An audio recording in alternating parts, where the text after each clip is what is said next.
Nalubog sa baha ang ilang lugar sa Samar, bunsod ng walang tigil na pag-ulan.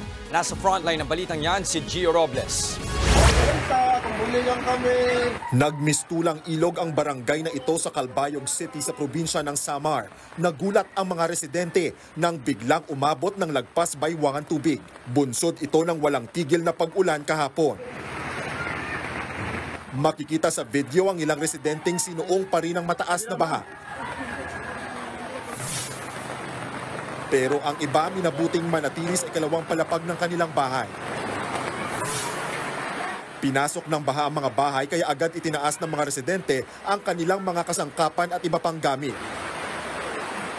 Umaakit na po yung tubig. Halos umapaw naman ang tubig sa ilog na ito sa Barangay Pilar. Ang ilang residente minabuti ng lumikas sa takot na tuluyang umapaw ang ilog. Pinasok na din ang baha ang ilang bahay. Lagpas tuhod pa nga sa ilang lugar. Dahil sa baha, hindi na makadaan ang ilang sasakyan sa kalsadang ito. Ang mga lalaking ito naman pinagtulungang buhati ng isang motorsiklo para maitawid sa baha. Ipinasara naman ang ilang kalsadang ito sa Barangay Nabang kasunod ng pagguho ng lupa. Patuloy pa ang clearing operation sa lugar. Wala namang naiulat na nasaktan. Ayon sa Disaster Risk Reduction and Management Office ng Calbayog City, nananatili silang nakaalerto sa gitna ng walang tigil na pag-ulan.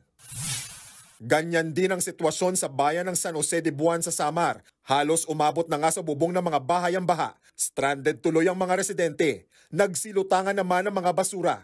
Sa huling abiso ng Pag-asa, nakataas pa rin ang heavy rainfall warning sa ilang lugar sa Samar at ilan pang probinsya sa Visayas. Epekto ito ng shear line at low pressure area. Patuloy namang pinag-iingat ang mga residente sa mga apektadong lugar.